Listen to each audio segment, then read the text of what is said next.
cool. What is going on, travelers? We'll be on in just a moment.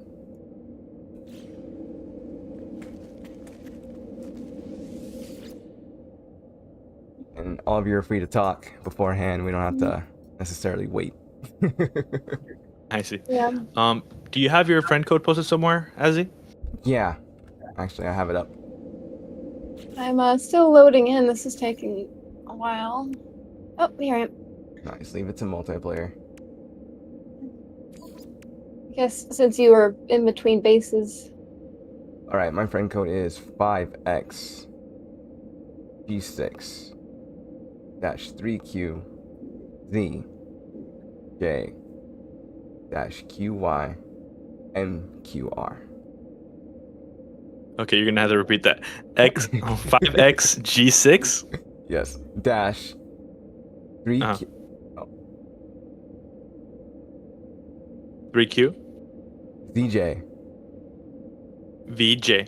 ZJ. Okay.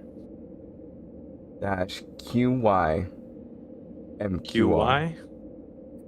MQR. I didn't catch that last part. Oh, no. MQR? Yes, sir. Okay, failed to add. Nice. Oh, classic. Try joining in on me. Okay. I'm I added in your the code. I system. don't know if you added mine back. It's in the No, chat for the podcast. I was joining in on Azzy at the time, okay. so I couldn't add you yet. So I'll Yeah, let me type mine in. I'll do that. Hold on, let me add you now that I'm in the game.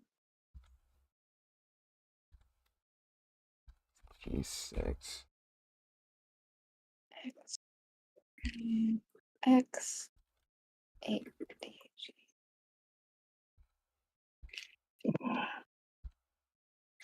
Alright, QY. All right, added you, Nolo. Awesome.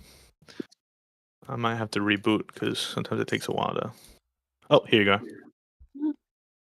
Alright, mine's posted in the podcast chat.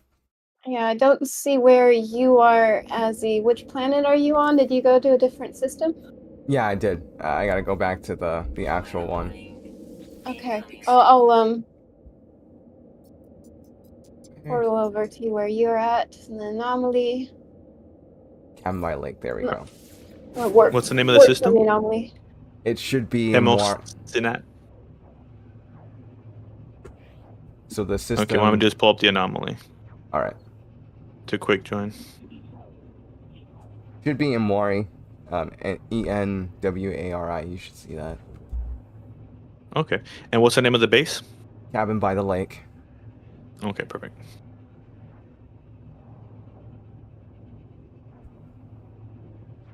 Oh, yep, it had me join in on the system that you were in. Oh. You weren't in it anymore. Yeah. Sazzy, you were quick on it. I'm sorry. Yep, I was quick on the draw there. Ooh, storm just cleared. Should be standing right in the middle here. Soundwave, Arion, and James MC, welcome.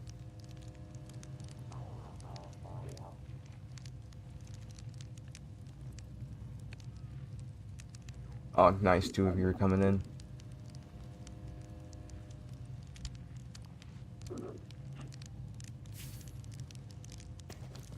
Oh, I'm ignoring the trader. There's like you know, the space trader. Oh yeah, it's like, hey, do you want anything? And they're like, nah, just leave. Not They now, seem to be very common.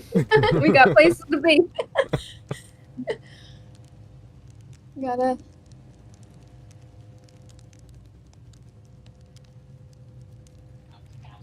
Oh, I don't have time for pirates right now. Come on. Alright, on 5, 4, 3, 2, 1. What is going on, travelers, and welcome to the podcast State of the Game, where we discuss the latest updates for No Man's Sky, as well as other games. With me today is Sazzible, ERBurroughs, and NoloPada. Everyone, welcome to the podcast. Hello, Happy to be everybody. Hey, travelers. I could bring pirates with me. Okay. Then go ahead and take care of that real quick. Right before we get started. Today's topics will be discussing the orbital update as well as how ship hunting is beneficial for.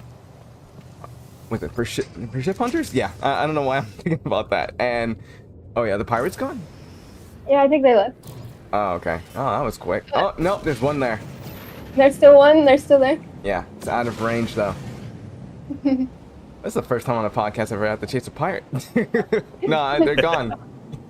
Okay, I'm wearing my autophage outfit today. I didn't know which outfit I'd be wearing since I have so many saves, but I'm happy to be here.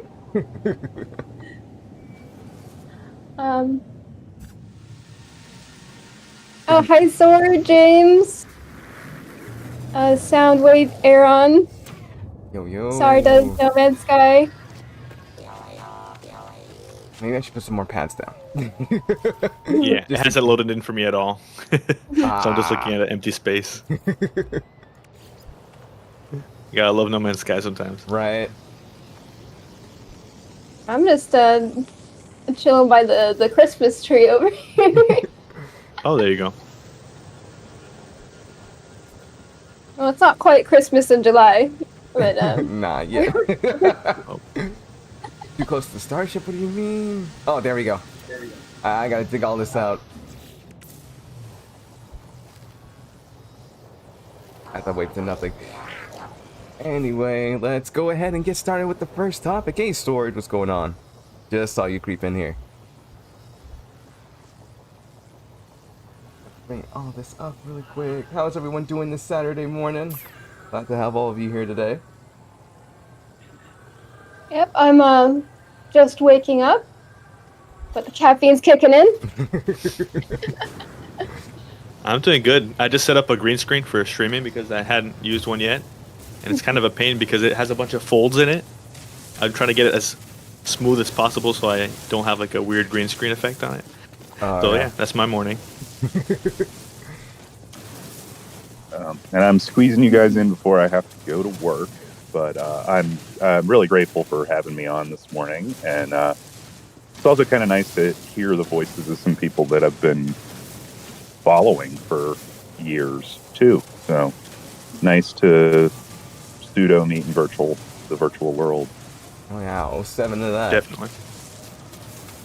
Yeah, it's nice to meet you all as well. I mean, I've already spoken with Azzy before, but I haven't spoken with ER or Nolo before, so it's very nice to meet you both. Yeah, it's a pleasure.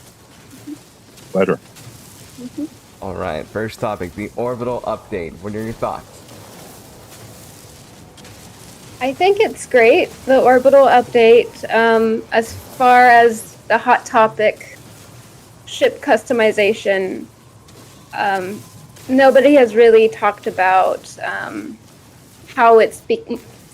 People are saying that it's good for the community, but there's also a current color glitch bug where when you bring out your fleet of ships, people in multiplayer can't see the colors, the right colors of your ships.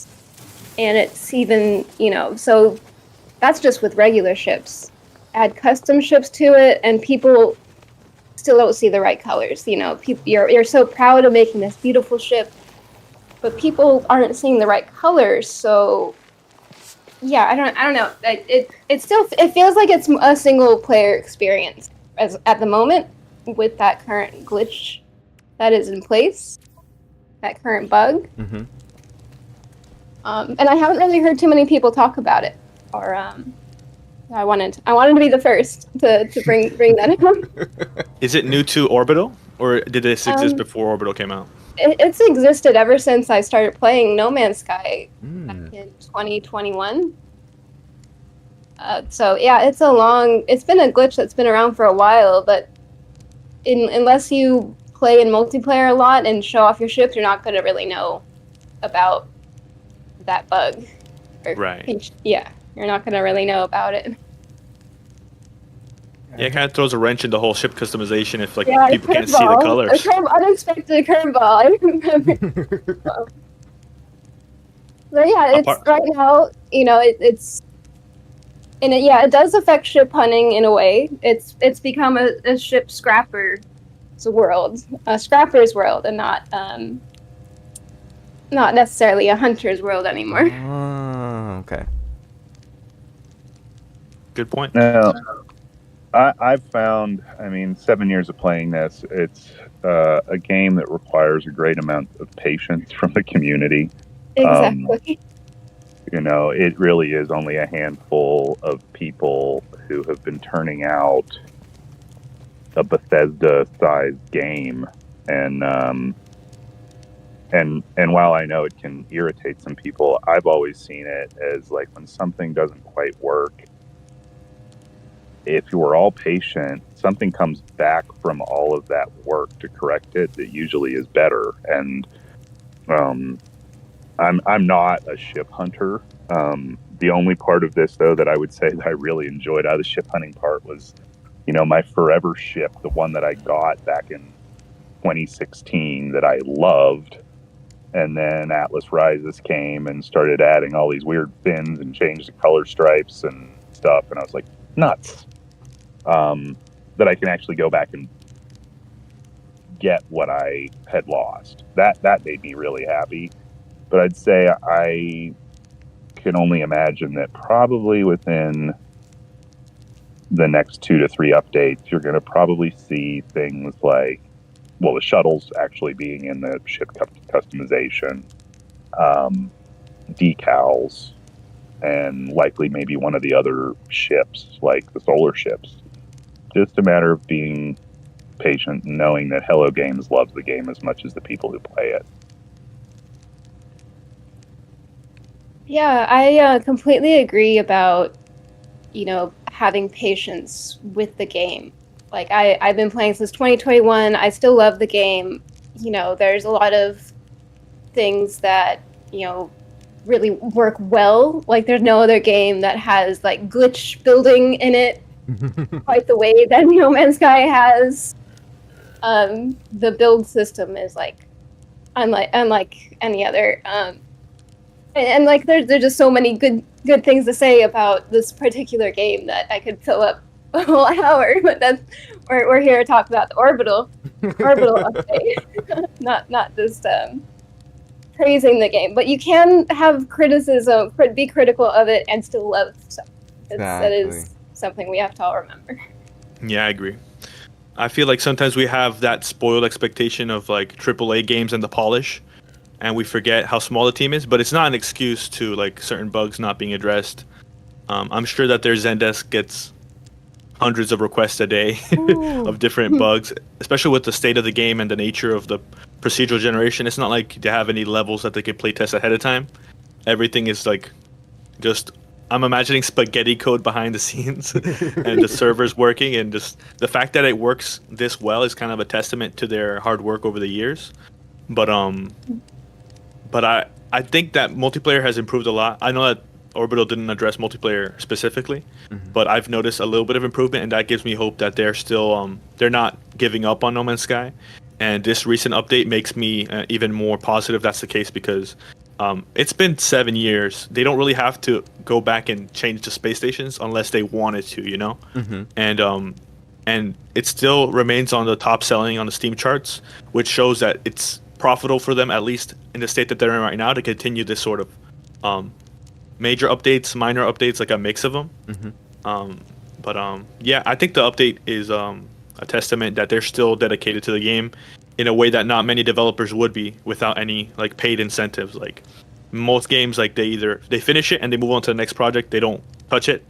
If they do add content, it's paid, but all that we've gotten is free. And I just wish that we had better communication between like not only content creators but the fans and the developers, because I feel like there's like a big wall between us where like they're very, very opaque about their roadmaps and what bugs they're currently working on. So if I had to change one thing, it would be that the communication we have with the devs. Oh man, if we got to see the roadmap, that'd be awesome. Just even that. But I know people would go off the rails with that too. I gotta sneeze. Yeah, I mean, I get why they're so cautious, after what happened 8 years ago with the release. Sorry, excuse me. Maybe they could give us something other than an emoji and then hype and then update. Like they could give us a little bit more. Mm-hmm. They don't have to overpromise. They could just say, what bugs they're working on or something. Like even that would be something. Or even Definitely. even if they finished it and they're like, okay, now we're gonna announce it, even though we finished this part, and it's like, yeah, that's just what we want. Because one, it's sticking to what you guys are saying, and then two, you guys aren't lying about it, or you don't have to worry about any backlash from it because you're on it, you're staying ahead of it. But Right. yeah, this whole thing about the communication, it's been dividing a lot of the fan base apart. From like, okay, we're not listening to content creators anymore because they're lying, or like Shaw's not showing us what we need to see, and we need that communication like right away. Right. We just, and like you said, we just need to come together because there's that wall there, and it would be great if that wall was lifted.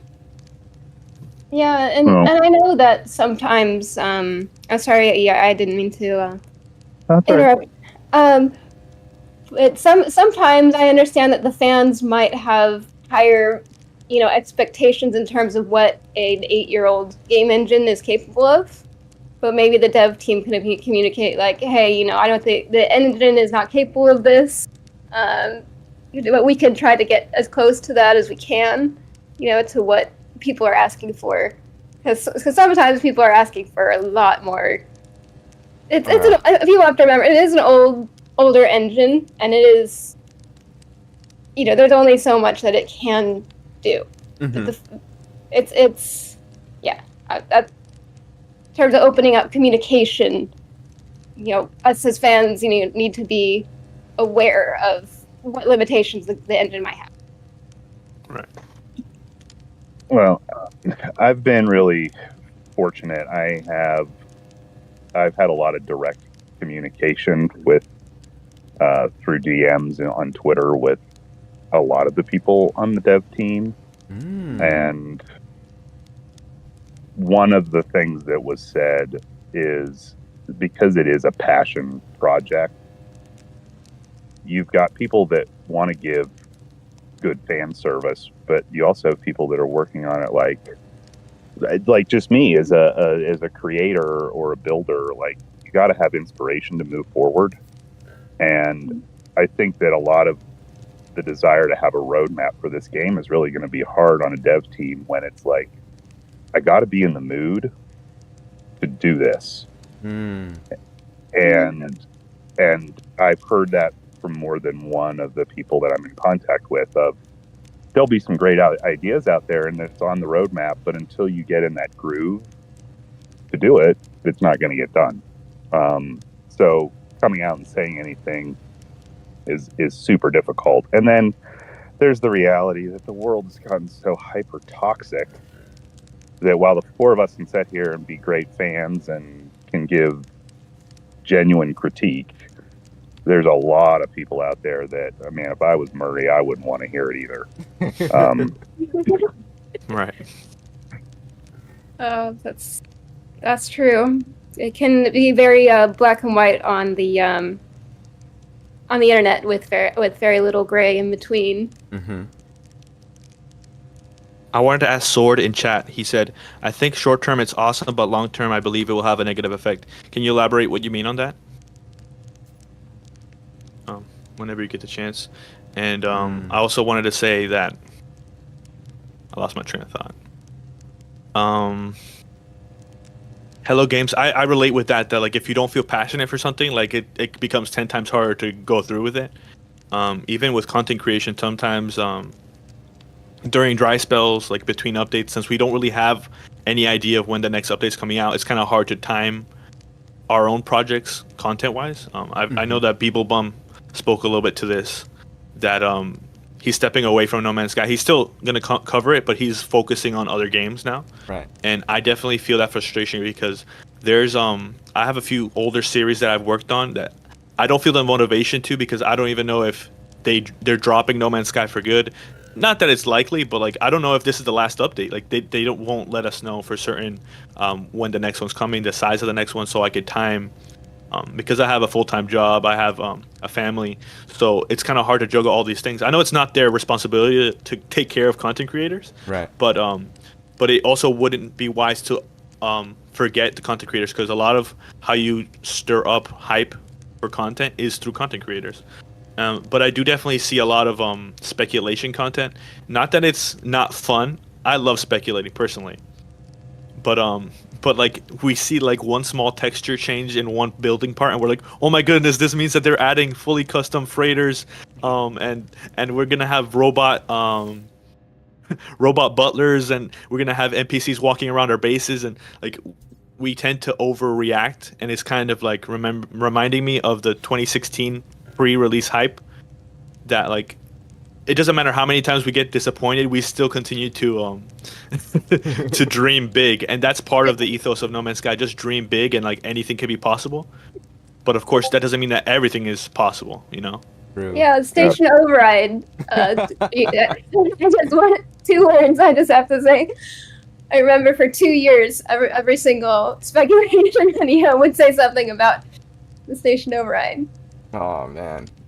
Yeah, but I had read a tweet just last week from the guy at Hello Games who takes care of like getting this ready to launch on every platform for every update, and he'd went into length about just the Switch, that they could get it to run, but it was going to take over 5 minutes for it to load Oh. on the Switch. Oh, And that it was literally 6 months of, okay, we shaved off another 10 seconds here, 5 seconds here, Wow. just to get it down under the 2-minute mark. And so there's definitely that limitation. I mean, what can you continue to throw in it into so that it works on a handheld? Right.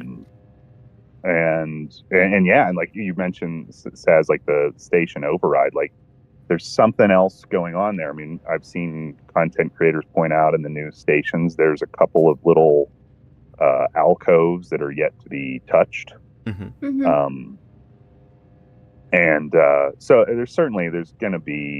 there's always more for them to add, and they keep leaving these little hooks to like, oh, we'll get back to that. Oh yeah, for sure. I'm not like there's so much more that they can do with the game and add to the game. Like they're giving potential for more. I'm just like, I was just talking about the speculation videos and the station override, how it became a whole, almost like this is it, guys. This is it. This is going to be Like the a update. meme. Yep. You know what I mean? But Yeah. I also want to touch on the factions. Thank you for the sub, 07. Lost my train of thought now. Yeah, the factions. Went ahead and went into like catalogs and logs, and there's that long section of life forms, which is the Gek, Viking, and Korvax, and then you have pirates, autophage, and and the 3 guilds. But just looking over that, I'm like, oh my god, there's so much more now to do in terms of getting getting standing up and everything, as well as the language, and then I guess with an example, it's the Mercenaries Guild. You donate so much that gets up your standing, but you also need to do these other things with it. And it's the same thing repeatedly throughout all the other life forms and factions. So I think in terms of endgame, like that's pretty much your goal, because it's repetitive, but there's just so much to do with it now. Not to mention there's specific roles that you can play in game now, which makes it so exciting. You could be a pirate in game, you can be a trader, and what makes the roles so important now, because there's been faction changes and whatnot, you get that standing to be, I was this trader, and here's my marks for being that trader, because I got the highest standing within the Merchants Guild, or I'm a really good explorer, because I can just explore if I want to, because I have the highest standing in the Explorers Guild. So I think with and everything, it's changed so much. I don't know if they'll add another faction, because that's it's just a little bit more work later on down the line. But I feel roles in this game play more of an important role now. Yeah, I was testing out the different factions, and you know the derelict freighter and how you can turn in a crew manifest and the captain's log to get your standing up? Yes. Well, I turned it in and nothing happened but a sound, like a new sound. So yeah, there are. I mean, I was thinking, what would be the fastest way to get my standing up? And I'm like, well, this didn't quite work. So, but yeah, the other missions work to bring standing up. Fighting pirates brings your standing up. Yeah, they're. I feel like they're still, polishing it. But yeah, it's fantastic. That there's ways. For endgame, there's more endgame to do. Like you're saying. Definitely. The cynical side of me wants to say it should have been done a long time ago, because like why would they add the 3 races and then 3 factions on top without any meaningful difference? But the game seems to have a sort of like a teeter-totter where like they'll add something and then they'll come back and flesh it out later, which is promising too, because they kind of added settlements and they left them how they are. And I'm kind of hoping that they kind of readdress settlements and other small features in that sort of like they add it, it's a little bare bones, and then they come back and they flesh it out so it's a more complete package. I think we see a lot of that with, I think like on the coding side, when you talk about like adding the factions or something like the wonder projectors, these are things that are way easier to code because it's not visual assets. It's just going back into data that the game already collected about you. So those things are easy to tackle. It's like give somebody the opportunity, like, hey, I just need an interface that can show me what the game already collected. Settlements, though, I mean, that was kind of the biggest thing. The Frontiers update really was huge with adding gobs of assets, moving characters. That was a lot of work. And I'm kind of hopeful too with the other stuff that's been added, like the new derelict freighters, or not derelict freighters. I mean the pirate freighters. The textures on those, the textures on the space stations. I have a feeling this year's going to end with a lot of assets getting revamped to start 2025, and maybe that climb to update 5.0 with a gorgeous paint job on everything. That would be awesome. That Sword. What's going on, guys? Sword. Hey, Sword, how you doing? Hey, guy. Doing good. Good to meet y'all guys. Good to have you. I know ER and Sazzy, but I don't think I've met Nolo and Azrath. Hope you're doing well, Sword. It's a pleasure. Doing great. Been enjoying some No Man's Sky this last month or so. Oh yeah, I've been seeing you've been playing it a lot the last few weeks. Yeah, I've hit it hard since this last update. No, somebody had asked to elaborate on what I was talking about with the ship customization. Yes. So segue into our next topic. For the longest time, I've been a proponent or against ship customization, only for the reason for the No Man's Sky community. Like for the longest time, even the first several years with No Man's Sky, it was a annual or every 6-month update. We would go between Atlas Rises to No Man's Sky Next. It was a little over a year before the update, and the community that carried over, that was like daily playing the game between those portions of time, between those long portions between the updates, was the ship hunting and multi-tool hunting and various like specialty like niche communities in No Man's Sky. Because you always had the community that played it every day, and you've always had the community that would come whenever there was an update, play it, get all the new resources, materials, technologies, and then once that fizzled out, they got away from it. And you always had even with the item duplication stuff, with No Man's Sky. It's like once you've like had billions and billions of dollars and duplicated all the technologies and this, that, and the other, you kind of lost interest in it. Like I've seen this happen with games like Starfield. You know, Starfield come out was amazing for about 4 months, and then people played through all the content, done all the storyline, and you know they'll put that game on the back shelf or remove it out of their libraries or whatnot, and it just sits there in Steam until another update comes along. Same with games like Valheim. You know, you'll play Valheim until you've gotten all the new content absorbed, and it comes a point where, what am I playing Valheim for?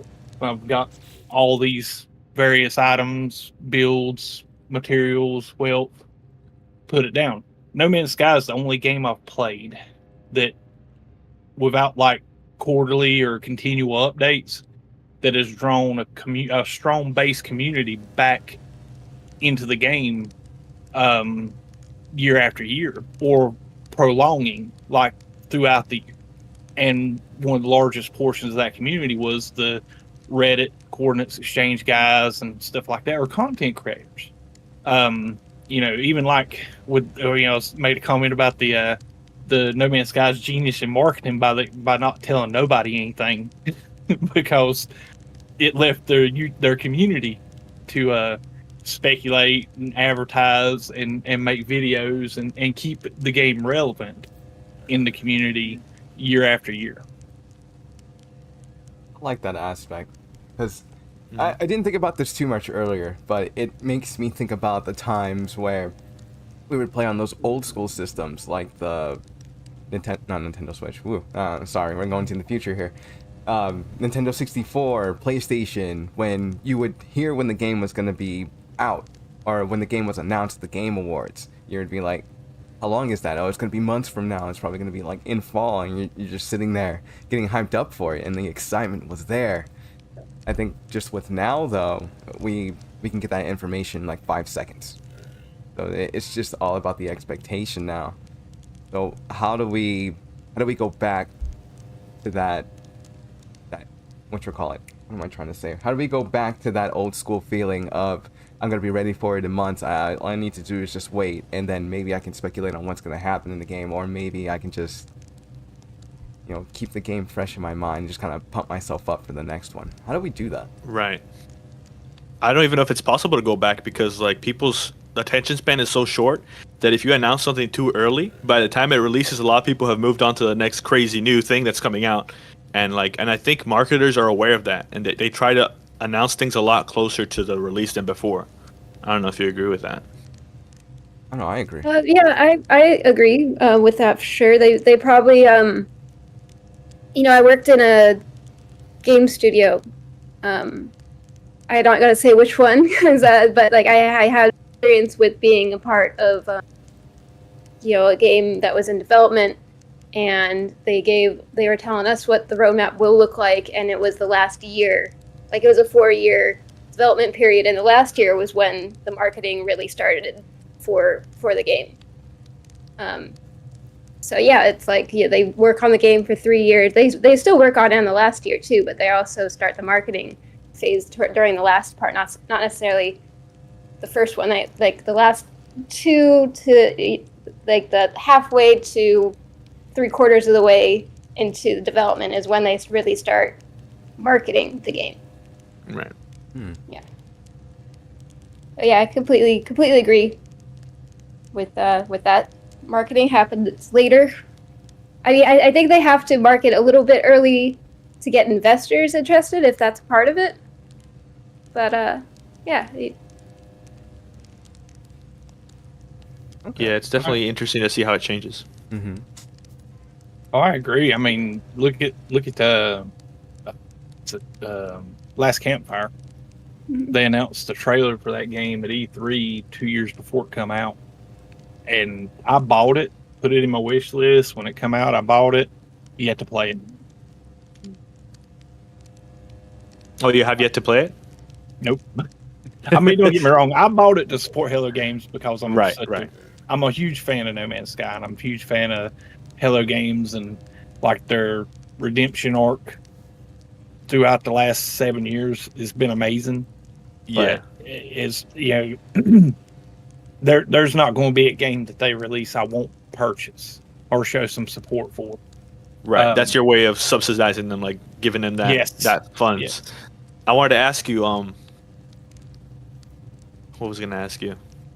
Oh, I was gonna say that when you have a limited amount of time to play games, sometimes you buy things that you don't even play just because you want to see more games like that come out, but you don't necessarily have either the attention span or the time in your data to play it. I don't know if you've ever had that happen to you. I know how Yes. that feels. You're voting with your wallet, but not with your time. Yes.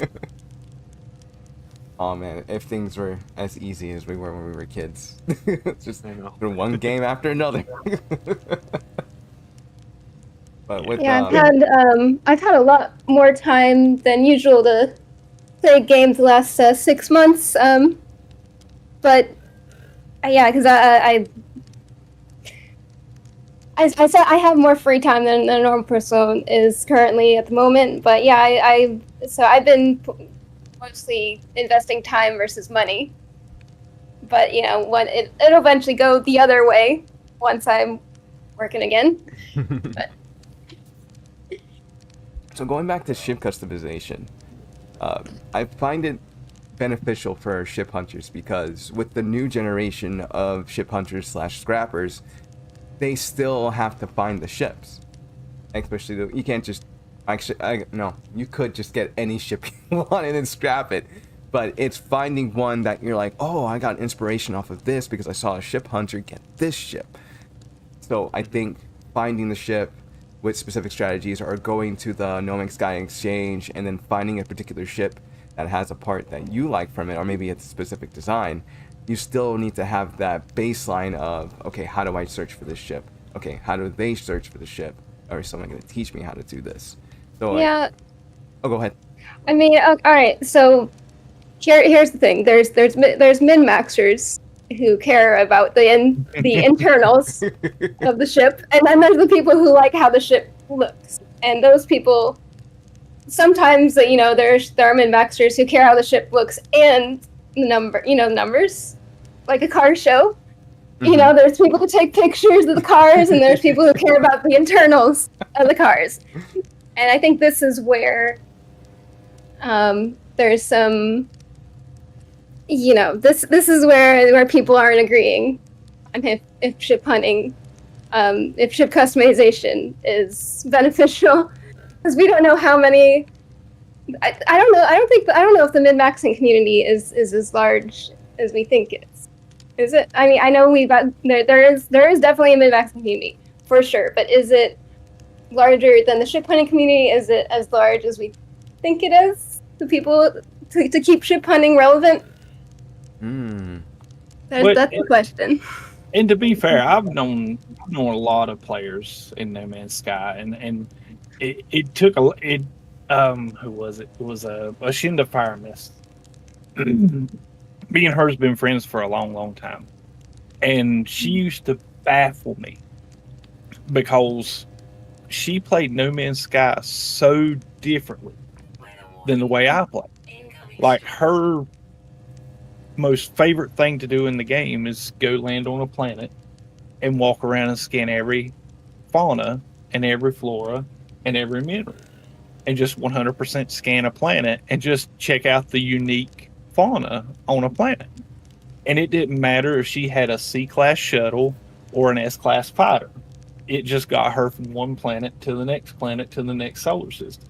And she was completely fine with the most ugliest asymmetrical explorer that's ever spawned in No Man's Sky. And it used to bother me. I'm like, well, you could get this S-class. And well, I don't really care about the ship. I'm here for the fauna. And until that resonated with me, where not everybody plays the same way as I do, and I should step back out of myself for a little bit and look at how everybody else plays the game and accept that not everybody likes things the way I like things. And I get with like the ship hunting and it's not as much as a play style that draws the concern is the overall longevity and health of the game, because the reason Hello Games keeps developing No Man's Sky and hasn't, and I'm not putting, statements out there for them. They can speak for themselves, but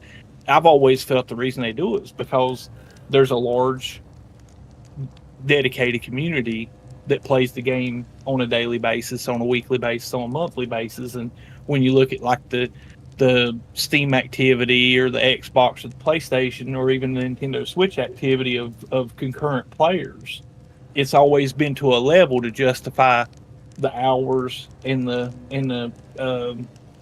resources to put into continuing the development of the game.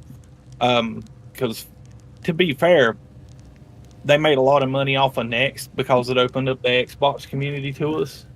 But the game really hasn't had like a really push in the market as far as selling to like large booms like a release or a massive update. We've got a lot of free content from these updates since the release that, whoever paid their $70 back in the 2015 or 2016 to play the game has gotten all this free content, even back to when Next dropped. They've had way more updates since Next than they had before. Oh my god! If I do the math of how many hours I've spent playing this game, I have literally given them 24/7, 52 weeks a year of my, like a full year of my life has been spent in there. Yeah, I agree. I'm like at 2,400 hours nearly. The amount of time that I've put in this game. Oh man.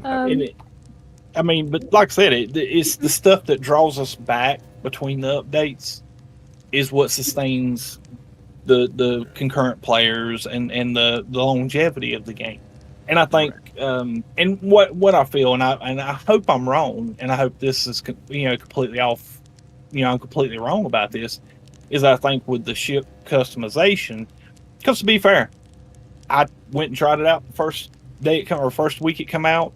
It took me about a half an hour to find all the parts for my perfect Explorer. And then I spent the next 2.5 weeks hunting a space station that would give me the max hyperdrive for that perfect Explorer. I mean, it is a grind to look for that. But as far as like the ship hunting goes, back when it was your stats, your slot layouts, your supercharged slots, and your coloration of the ship, there was a lot of there's a lot of diversity in those items or to get that perfect ship. And with the ship hunting, that's what drives me as a ship hunter or other people as a ship hunter is, yeah, that's a cool looking ship, but the supercharged slots ain't perfect. Let me keep looking. Let me keep searching, and I think when synthesis happened, when they added the ship scrapping, I really was concerned with the ship hunting being affected because of the being able to upgrade the class. So instead of hanging out until you found that perfect S class, you just settled for the A or the B or the C and just upgraded it. But fortunately, the community still sustained itself. What's going on, Midnight? How you doing, buddy? Hey, Midnight. What's your color? I think like I said, I'm not worried yet because it's still the ship customization still seems like a single player experience as long as the color glitch remains unfixed. Because in multiplayer, people don't see your perfect ship unless you like share a picture of what your ship is supposed to look like to them. Ricey and Captain Steve, they tested it live on. Ricey was unable to see Captain Steve's ship, the color it was supposed to be. Yeah, I saw or I heard. I think I saw that in the live stream when they were doing that. I was so disappointed to find out, because the update just came out, and we were all excited for it, and we just started building, and all of a sudden it's like, oh, we can't see the colors. I'm like, already. Yeah, I mean, I knew that bug was around, but now it's on full display for the community. Right. Now that everyone can build their own ship, and they're going to want to show it off but then their friends will be like, I don't see that I mean, at least they see the right configuration. I mean, that was something Right. that, we were worried about, but they're not seeing the And then colors. So I'm not worried yet, but it is this. They are taking a direction towards, like you said, Sword. The community is a little bit at risk. Well, I mean, I look at what's prime example. I look at channels like Jason Plays, right? And any of you guys that seen his earliest content, Jason Plays did a lot of, hey, here's a cool ship, and this is how you find it content early on, and build his channel up. And it was like, that's where I get at to like the with the sustained, long lasting community gameplay, as opposed to the flashy, here's new thing. Because I mean, I play a lot of Star Citizen, and I see it happening there for the last several years. It's like, hey, here's a flashy new ship. Everybody gets the flashy new ship. It becomes meta, and then 3 months later, here's another flashy new ship, and then that's the flashy new ship. And there's ships in my hangar in Star Citizen that I used to adore when I first got them. That are completely, they're trophies now because I won't ever fly them because there's bigger, better designed ships currently that just kind of makes those older ones obsolete. And that's what I worry about with getting into when they start changing up some of the game mechanics, like the ship customization. I mean, even like take example derelicts. Like when Desolation come out, we all went out and hit derelict ships. Every content creator that was streaming this game or making content of the game was showing off these cool derelict ships and all the bugs and all the robots and all the cool tech you can get out of them. This, that, and the other. When's the last time you guys? Just out of curiosity, when was the last time any of you guys been on a derelict freighter? This last month, just to see if I can get my standing up, in the guild. Yeah, it's not often. You're right. I haven't given the derelicts as much love as I used to. I was just up there like a couple of weeks ago, and it was like just for like a recording to see where you could get standing. That was about it. Yeah. I wanted to ask you, Sword. Yes, sir. Sorry. I wanted to ask you, is it like that you're concerned that like the journey is more important than the destination? Because right now you can shortcut. The ship that you want in your head. Instead of looking for it and taking hours and like having other ships along the way, the journey, you could just find the parts, build it, and then that's it. That's the end of that for you. Is that what you're concerned about? Like a shortcut to what you want? Well, I mean, don't get me wrong. I'm 100% honest when I say I don't hunt ships nowhere near as much as I used to. Right. My go-to is go check out something on Reddit. If I got something specific that I want, I go search it on the Reddit and find it, go get it, and it min-max it and call it a day. But there's like I said, it's that community that posts that stuff on Reddit and shares those locations and I mean, I know a couple content creators that pretty much the entire thing they do is go hunt multi-tools. And if I see a nice multi-tool, I'll send it their way and let them go use it for content, because I'm not going to go spend half an hour to 3 hours to 6 hours hunting for the S-Class, that multi-tool. Right. But I know it's good content for other people. I know it's something that people enjoy doing. And it's not as much that I believe there's a lot of the community that likes that instant gratification where, hey, I like this ship. Let me go grab the parts for it, build it. It don't have to have the best stats. It doesn't have I just want it purple, or I want it green, or I want it yellow, or whatever. And that'll be the ship I fly, because this has got to get me from planet A to planet B or to system C. And I'm happy, which is completely fine. But what I worry about is, like I said, I've seen a lot of great games kind of fall by the wayside. I mean, because the hoopla or the chatter about it's kind of fell by the wayside. Right. Mm-hmm. Yeah, I definitely see where you're coming from. Like before ship building, the shipbuilders were the people finding the exact builds that you wanted, and they had that infrastructure, and now they're pretty much obsolete, is what you're saying. They're being replaced by this new fancy system where you go ship hunting for 3 specific parts that you like, and then you build it, kind of thing, Yep. right? Sort of. And to be fair, there's still the living ships, there's still the solar ships, there's still the interceptors that don't have Right. this. And to be fair, I don't take this the wrong way, guys, but if you're looking for a specific shuttle, me and you ain't going to get along. I don't. Shuttles are for scrapping. Shuttles are for scrapping, guys. That's it. Yeah. Don't let Yep. Moose hear you say that. Moose knows. Trust me. My joke is the shuttle is there for people who are just starting out, have like a few 100,000 units, and need to buy like a piece of garbage to start out. Right. Exactly.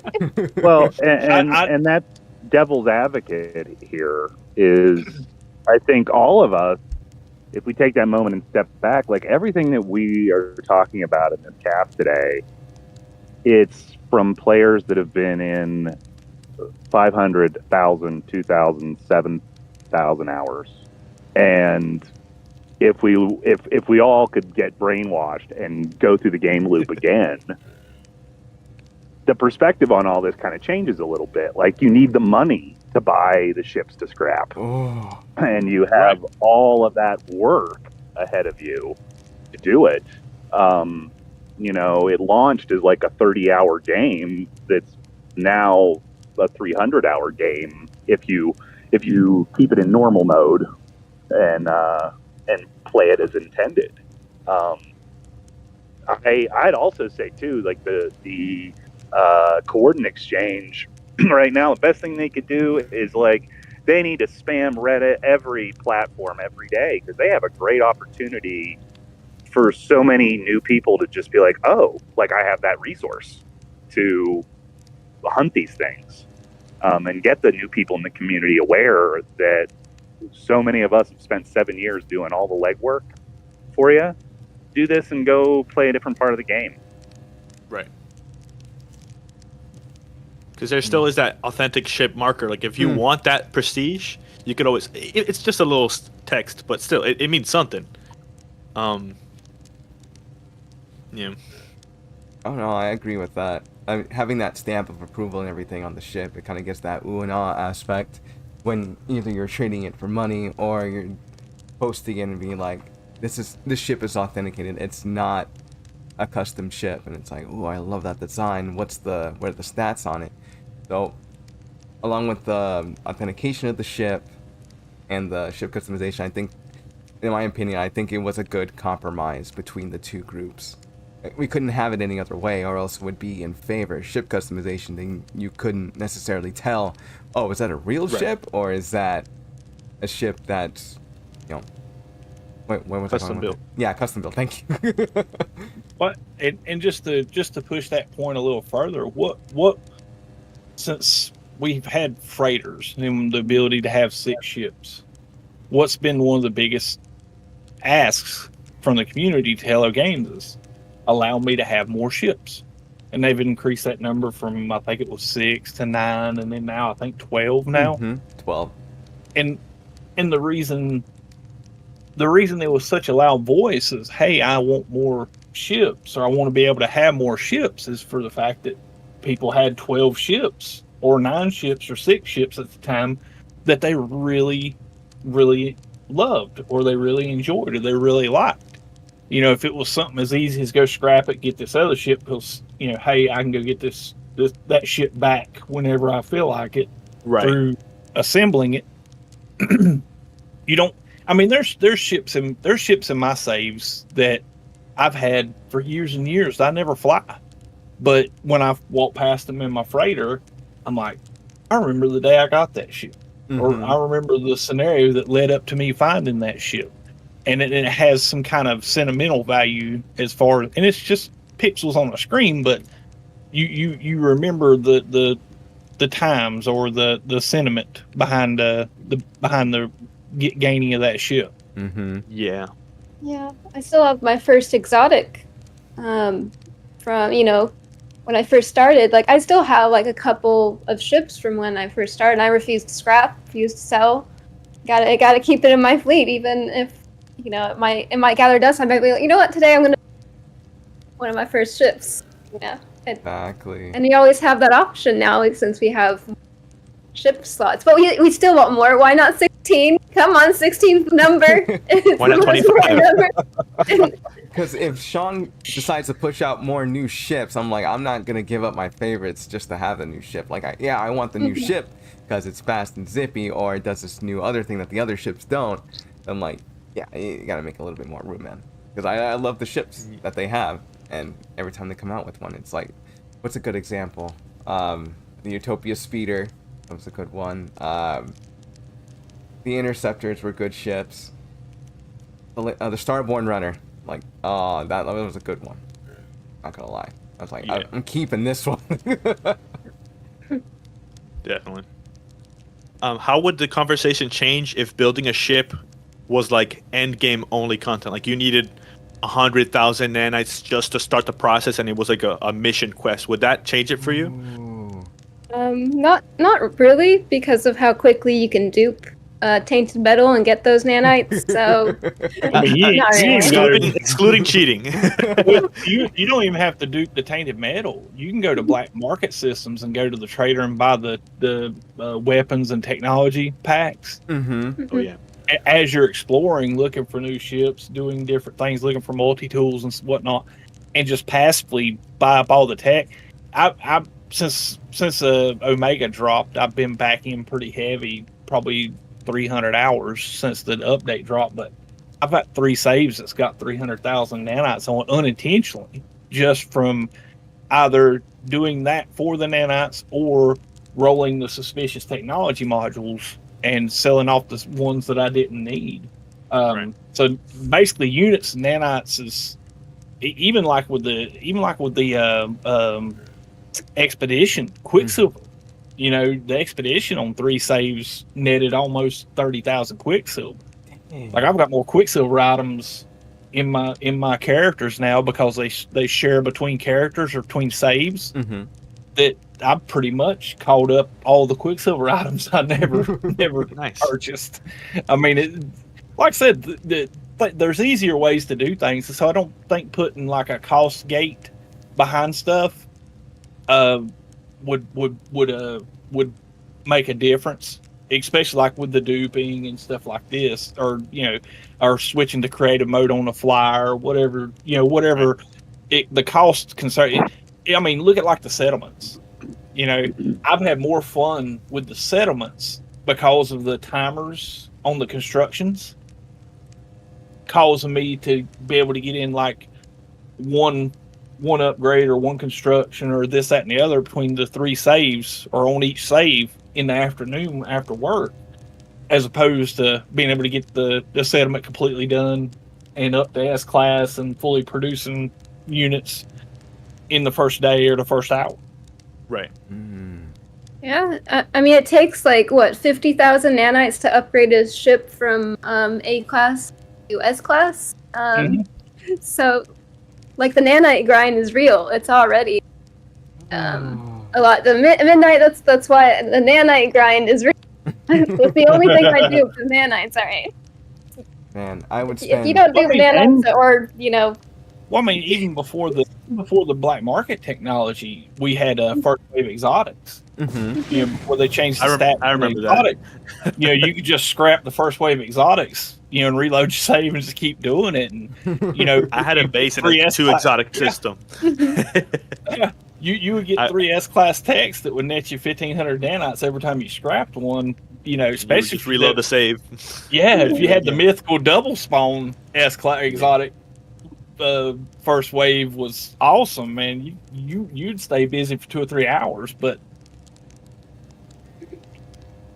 Well, end game for me, like on the ship hunting stuff, while I'm not a ship hunter, what I'd love to see is, since they've moved the expedition thing and changed how that works, I'd love to see some short, like 2-week missions to where there's a specific wing type that you only are going to get if you do the expedition, to make some of these parts a little bit more valuable. Of course, back to Saz's point, like you got to be able to see them for that to work. Yeah, you gotta be able to see them first. Yeah. Before, But I think that would be something, again, to try to, like, what I keep seeing with Hello Games is they keep trying to get more and more stuff unified and connected, and that would be awesome, And again, what I said earlier about just patience. I mean, what update was it that we suddenly got all of this storage space, and everybody was like, "Why did we get all this storage space?" And yeah, I'm what's the now point at of a point. haulers now? Everybody can just get any ship now. I remember. Yeah. Well, Synthesis added the storage to the ships, which made haulers completely obsolete. Unless you just love the look of the hauler, nobody flies a hauler. But now there's just barely enough inventory for all my ship parts and all my equipment and all the strange parts that when I delete stuff decides that I want to carry around a gigantic water tower with me. Like, I don't understand that ever, but anyway. Yeah. So, and I'm gonna have to go because I have to get to work. I want to thank you, Azrath, for inviting me on. NoloPada and Sazzible. It's nice to hear voices. To both of you, apparently I was connected to you on YouTube. I made sure I resubscribed because YouTube does what it does. And Sword, I just always want to say you're a good guy. I've known you from almost day one, and it's nice to hear you today. And I hope you all have a wonderful afternoon. All right, Hey, kid, buddy, nice seeing you. Yeah, good talking to you, ER. Good talking to y'all. Meeting you. Bye. Later. Bye. Oh man. And yeah, I had a thought about whatchamacallit. Was it stats? Oh yeah, the base stats for ships. Is that affected in any way for ship customization? Because with fighters you have that base damage which does a little bit more damage firepower wise than all the other ships. For haulers there's more shielding. For explorers there's a little bit more hyperdrive. It's like, are those affected by customization or no? I've heard something, but it's unsubstantiated. That you know how the bars move around when you're going to build it? Supposedly, it stays within the parameters of each ship class or ship type, but it still has a small variation. I don't know if the timing of when you build it actually changes it, or it's just a cosmetic little dance it does. But I haven't had any proof to prove that or deny it, so I don't know. I've done a little That's bit of more of testing a- on that. And, With the That's more of a ricey question for sure. I wouldn't know the answer to that. Well, the DPS is a little hard to measure because of how how it calculates on the stats on the screen. I know Zane's able to go into like the game files or the what is it called, where you can actually see the statistics and the outputs. But as far as the hyperdrives go, the hyperdrives have always had for certain ships like explorers and exotics have always had the highest ranges for the hyperdrive range, and they've had like the S class has always had a small window of the minimum to the maximum. I think like now without, if it's just got the base hyperdrive module in an explorer or an exotic, I think 220 221 is what everybody's looking at to be the max bonus on the max range for the hyperdrive.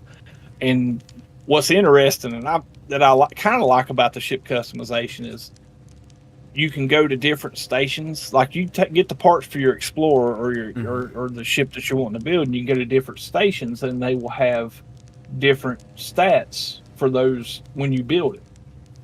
So you can go to one station and it'll be like a 190 light year range, base light year range, and you can go to the next station and it'll have a 215 or a 210 or something like that, and it gets you to where you're hunting different systems to build it in to get the maximum range or whatnot. So the core that you buy to build a ship affects the stats then, right? And the decals too, I've heard? I think it's just the parts in general, like the combination of all the parts. Because like you can have parts from different explorers build the one that you want, and it'll have a statistic back out of it. Build one with different wings, but the same hull with the same reactor, and it'll have a complete different So range. it's like seed based. Yes. I see. This, from what I've seen, I could be Right. mistaken or off on that one, but yeah, it puts some work into it if you're a min-maxer. So there's getting the parts is not even half the battle. The second part of the problem is trying to get them on reactors. to get it maximized. Now, like I said, I think the reactors. I don't think it's based off the reactor. I think it's just based off the parts. I see. I see. If we could forget all the experience we had in No Man's Sky, say we bought it today, and say we have a 80-hour work week and we only have 30 minutes a night to play. I have people like this join my Discord and say, I don't have any of the glyphs. I want to join your planet. Can someone tax fee me there? So say you don't have any glyphs, but you have a farm set up with a little bit of money coming in. I don't see any problem with them being able to make their own custom ship too. So I'm not opposed to there being more options of ways to play. Right. As well, that's something I'm thinking about. Oh man, I agree. Like I said, there's so many varied and diverse ways to play the game that, like I said, I had to step back from myself every now and again and say, well, maybe it is somebody that works 75, 80 hours a week and don't have about half an hour, 45 minutes to play. But then also I look at, guys that have 4 or 5 hours a day to play. It's, Right. and it's not as much that I want to make it more difficult or I don't like the ease of it. I'm just concerned with the overall longevity of the game after this comes about. Mm-hmm. Yeah, like less people might post on the Reddit because there's, I'm not saying that people aren't going to post what their custom ships look like a hot rod show, but like the ship hunters might not post, as many of their finds after this update. Like that is a real concern. That niche community is. Well, I've seen a lot of it. from it. Well, I've seen a lot of this on the Reddit as well, where people are posting CB and A class ships on the Reddit as opposed to going and finding the S class for the crash ship or hunting the S class and putting the max. Even after synthesis, when we could upgrade the class of the ship, because a lot of it. And then too, also I've seen, which the cool thing about synthesis is it was kind of a double-edged sword because it also made the bonuses static with the upgrade. So if you upgrade a certain A class explorer to an S class, it would always have the same hyperdrive range from that upgrade. And you might see 10 of those S classes in that system that would never have those high stats.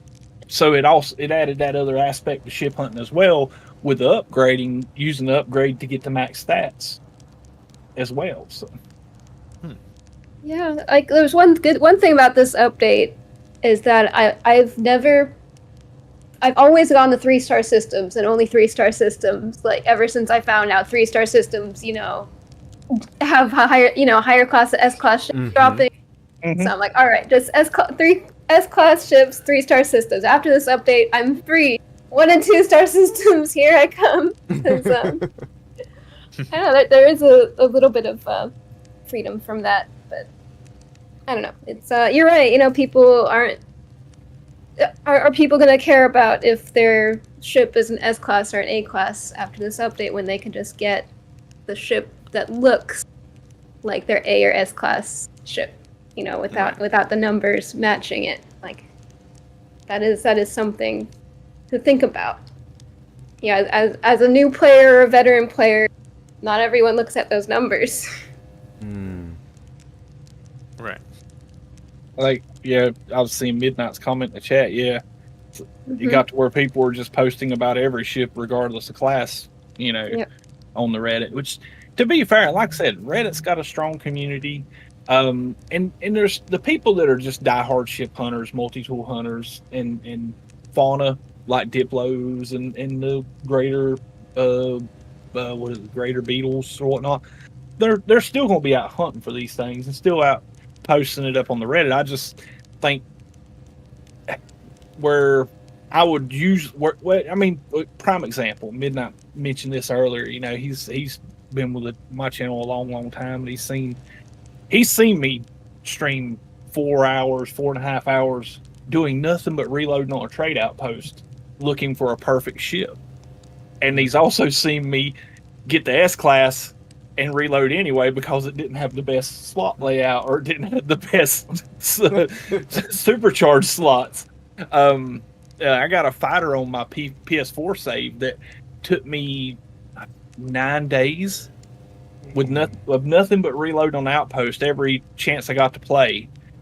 I passed up, I think it was 9 or 12 of the S classes. Oh. And this was before you could add slots to the ships, where it mattered where the technology was and how the slot layout was to where you can min-max it. Right. But spend 7 to 9 days looking for a particular ship of a particular color with the perfect layout.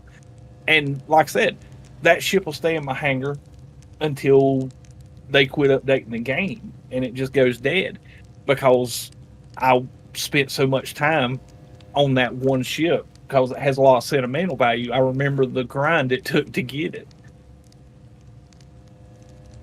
I think that's the aspect of the game that we have a lot of connection with, is our memories within the game of doing said things, like with ship hunting, or maybe going after that specific trophy, or maybe even building a particular base and having it seen by other players. It's like, yeah, it took me X amount of hours to do this, and I never want to tear it down. I never want to scrap it or anything because it's such sentimental value to me. And I think that's maybe the core of No Man's Sky, is just that the sharing of memories, the stories we can tell, because there's so many different aspects that we play with. Like you mentioned earlier, it was totally different between the way Ashinda Fire Mist and Sword plays, because Sword's looking for that, that stat-wise ship that's going to be the best for his gameplay, while Ashinda is just kind of like scanning and taking it all in a relaxed way. Yeah. And it's so cool we can all share that. Yeah, definitely. Yep. Very and like I come at this, at this topic also as a virtual photographer. Like, a part of the joy of ship hunting for me was getting it to have another reason to take more pictures of just something else, So like it was more about the aesthetics for me, the way the ship looked and the stat lines on it. I mean, I still cared if it was an A or S class. I still cared about that. Like, I would not fly a B or a C class ship around. Yeah, it was more about how the ship looked in my eyes. So I'm a bit. I care about the numbers a bit, but not as much as others do.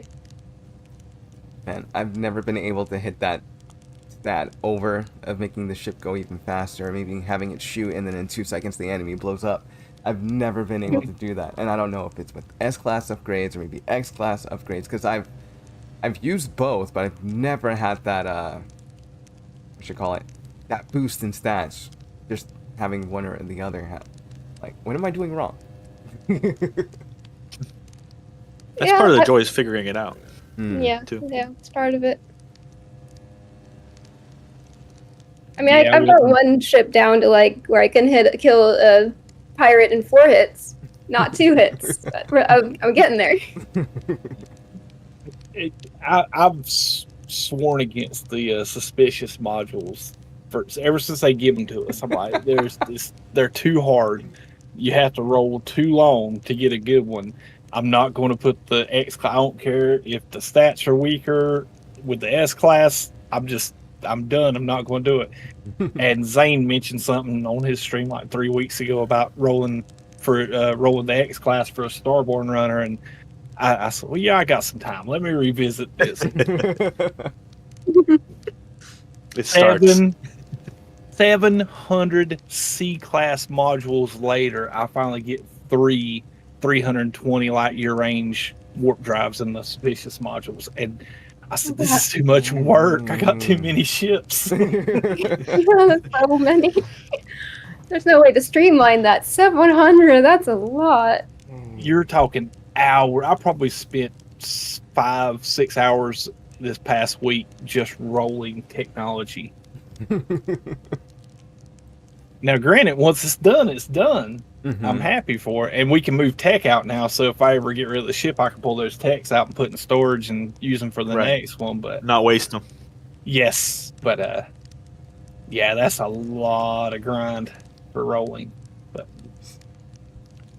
And for our last topic, how has endgame changed for all players? End game. Well, I The think- weird thing about No Man's Sky. Sorry, go ahead. I don't think I quite heard your question there, Azzy. Can you repeat that All right. one more time? So, how has endgame changed for all players within No Man's Sky? I'm sorry, I should have mentioned No Man's Sky at the end. All right, no, go. That there's not really a delineation like in other games. There's an early game, mid game, and late game, an end game. Mhm. I feel like in No Man's Sky, there's a lot of disparate features, and they're all kind of like at the same level. You could start anything at any time you want, more or less. Not exactly. I know the autophages requires you to finish a lot more, like the autophage camps and all that, those missions. But as far as end game, I feel like you make your own end game when you decide for yourself that you want to have perfect X class modules on a perfectly rolled S class ship of your own design. I feel like that's the end game, in my opinion. I don't know about y'all. I feel like it's more like after the Artemis storyline. Once you have all of that done, then you have the side quests going on. Like, it's Dreams of Something. That other mission where you go to another planet, you kind of go into the water and then read the story from there. Dreams of the Deep. Dreams of the That Deep. one? Thank you. Yeah. So from that all the way to A Trace of Metal. Once you're done with all that, it's like, okay, on the agenda of that, what's next? And it's like, oh, you have all these factions that you need to have a higher stats with, or maybe you need to go to a planet and then spend X amount of days surviving within the environment so you can get that trophy stat up. So I think it goes from that early game where you're just learning how to build, how to use your ship, how to upgrade and everything. And then after that, it's assembling all this other gear and aspects of the game that you can kind of build to help make things a little bit easier. And in my mind, what an end game is just finishing up everything so that way it's perfect. In your aspect of being perfect. Beauty's in the eye of the beholder here, but I think it's just finishing up the little things in No Man's Sky that seem to take a very long time to do. Yes. what? Well, I mean, I think like the story missions and the side quests, not the guild, missions. That's extra stuff. But like just the story and the side quest, that's what, maybe 50 to 100 hours. Like I don't see that finishing those as end game for me. I'm not like I agree with Nolo. I think I'd as it is like a more of a sandbox game. You decide where the journey ends. I feel there's late game. There's definitely a lot of late game, a lot of early, but like the end game, that's a personal decision when you decide to put the game down, for sure. Like just over the conversations that we've had today, just looking at the community and the longevity of the game. I've played a lot of games, and No Man's Sky is one of the uniquest games, or most unique game I've ever played, because it's lasted throughout the years, and there's still such a strong community and a still strong base community that plays it all the time. And I believe the reason it has lasted so long compared to other games, and the reason it still has a strong community compared to other games, is the fact that it doesn't have any. You have into missions and into certain storylines and content paths or whatnot, but it's such a open sandbox game that, and to be fair, also you got to look at the community in general as well, because we're such a diverse community, right? Mm-hmm. It's like you got some games that's really niche, that you have a certain subsect of gamers that'll play it, as opposed to other games and other games with the same aspect. With No Man's Sky, there's such a diverse community and such diverse ways to play the game that there's never really truly an end to the game. Usually, and I've said this for years, is when I get bored or burnt out or had enough of a certain gameplay in No Man's Sky, I shift my focus to something else. Like, you got guys that do base build. That's all they will do. That's all they like to do. And they'll go build some amazing things. And every time there's an update and they give us some new base build parts, they hit it really hard and make some amazing builds with their skills and their art. But then they move on to other games, or they take a break from it. And in between updates, there's people that like the new content that'll play the game, see the new content, run the new mission, put it back down, go back to what they were playing, in the interim between updates. And then you got this community that just plays, that does their own thing all the time, that just enjoy the game. And I honestly, I don't see No Man's Sky ever having an in game. That's one way to look at it. Mm-hmm. No, I agree with I that. think what Azirath was referring to is after the story missions is what he would consider the end game. But for a lot of people, that's just the game itself. Like, people want to get the story missions out of the way to dive into the whole experience, kind of thing. That's the way I feel. Artemis Quest is like the tutorial, just a very long and annoying tutorial sometimes. Because you know how many times I've finished the Artemis Quest? I did it once for my wife because she didn't want to go through the story, because she's more of a casual gamer. She doesn't want to be reading blocks of text and like skipping. So I had to do it for her. I've done it for myself I'd say at least a dozen times on different saves. So yeah, after you get those story missions out of the way, it's not really a story game when you think about it, because it's everything after that you enjoy the most. I remember the first time I played the Artemis Quest, I remember that, but like, if you were to ask me what do you remember most about No Man's Sky, it wouldn't be like, oh, the one time when I spoke to Null and he was like, nothing matters. Well, I mean, and there's so much content in the game that some people, that there's a whole swath of the community has never experienced. Like going through the redacted planets and interacting with the there's a little circular, I can't remember what they're called now. The boundary failures. Boundary failures, and getting the lore from the boundary failures. There's so much rich lore in the boundary failures and abandoned buildings, and in the little remembrance tables and the space stations and outposts and stuff, that just compound and add to the story of the game and the background and the history of the game. Like going and doing all the relics and ancient ruins, and getting the lore for the Gek, the Viking, and the Korvax. There's so much rich story in the game that's not forced on you, or you're not directed down that path. You have to actually go hunt it down and seek it out. Yeah, you want to have to want it. Yeah. That's a whole another niche community, is people who are really into the lore of the game. The people who are looking for the story, the rich story that No Man's offers. So, I was never one of those people. I was like, hey, it's nice. I had a guy that I used to play with called Empty Benches, or was his game tag, would send me like abandoned building lore from different various areas in Euclid that was unique, that he hadn't never seen before. And he had a whole library of screenshots of the lore that he got from these abandoned buildings. I'm like, yeah, that's cool, that's interesting, but until I went and done it and actually sought it out. Like, and it got to the point where, like, I've done all the missions. I've got everything upgraded to max stats. I've built all my farms and all my bases, and I've done what I sought out to do. What else is there? And I started looking into these other things, like going and scanning all the fauna on a planet. It never dawned on me to scan all the fauna on an entire system. But some people do that, so I wanted to try it. And I realized it wasn't the easiest thing to do, and when you did get 100% a system 100% scanned, it was a rewarding. You felt like you achieved something. Same with seeking out the lore. I never realized how much I was going to enjoy the lore until that happened.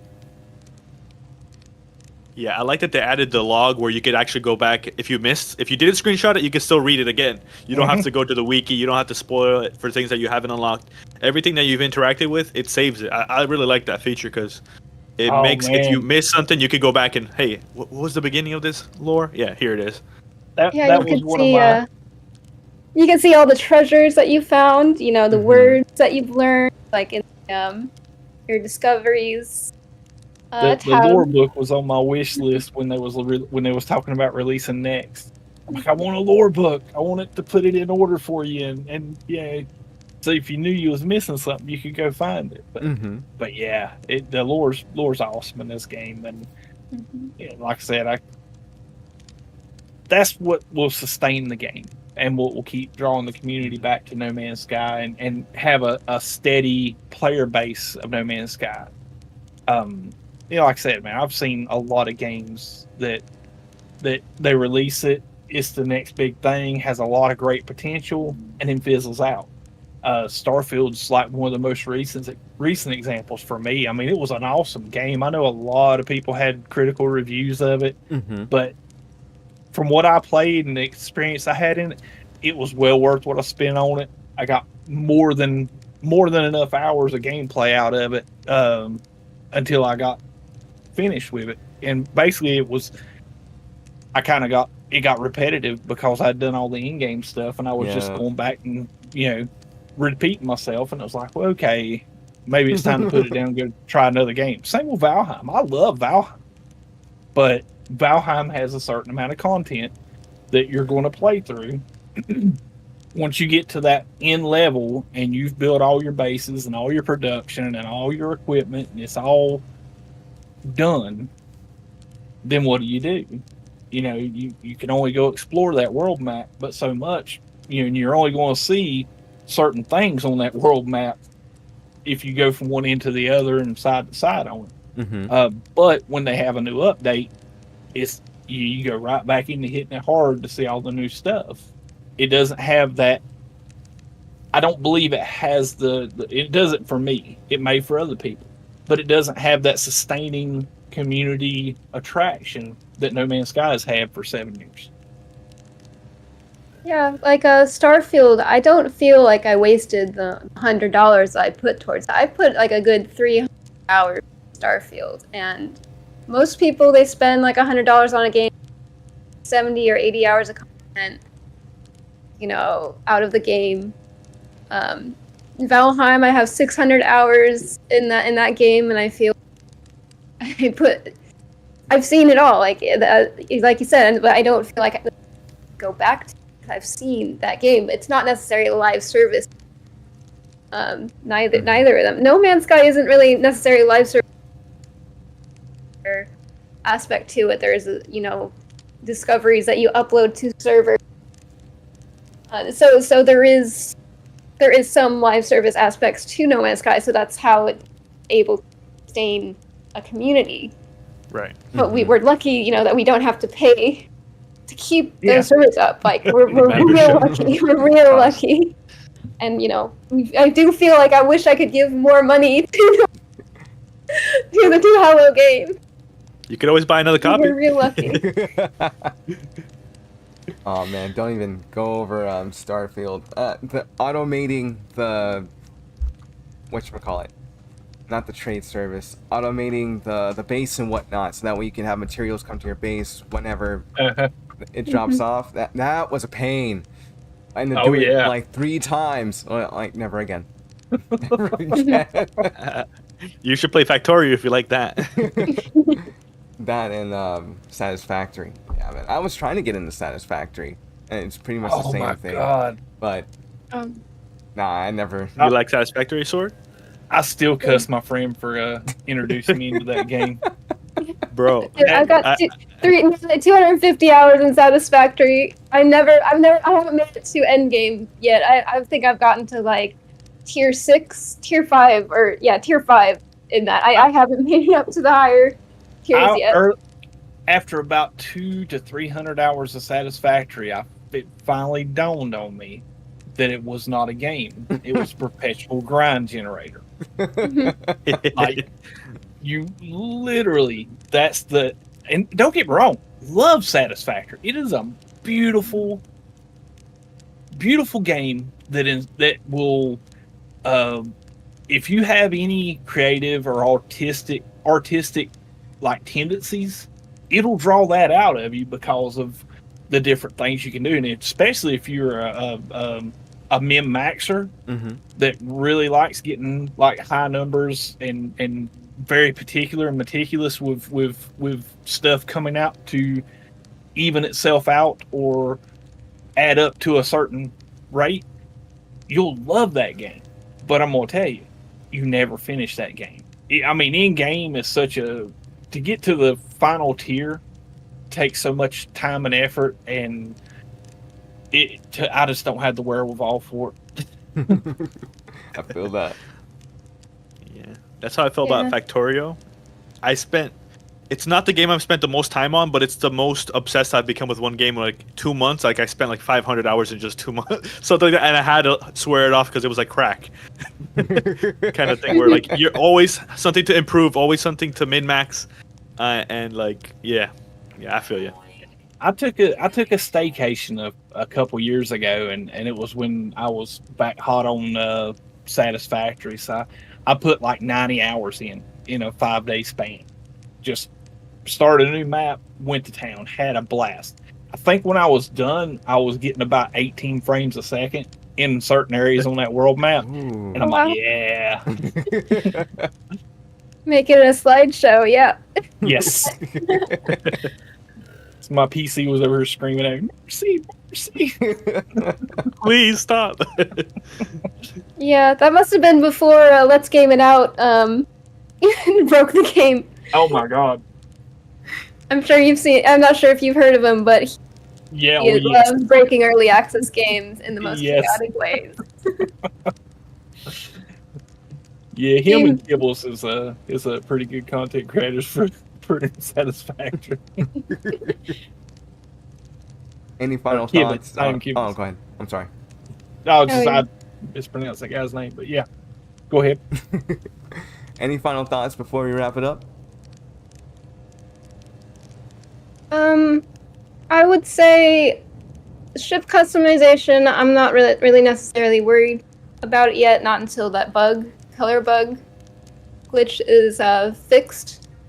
Until then, we still have a community of ship hunters, ship builders, and there's time for us to figure this all out. How we're gonna move forward, and I'm positive that we will.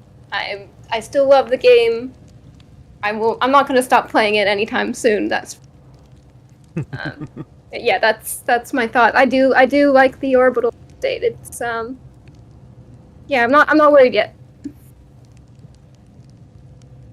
Awesome.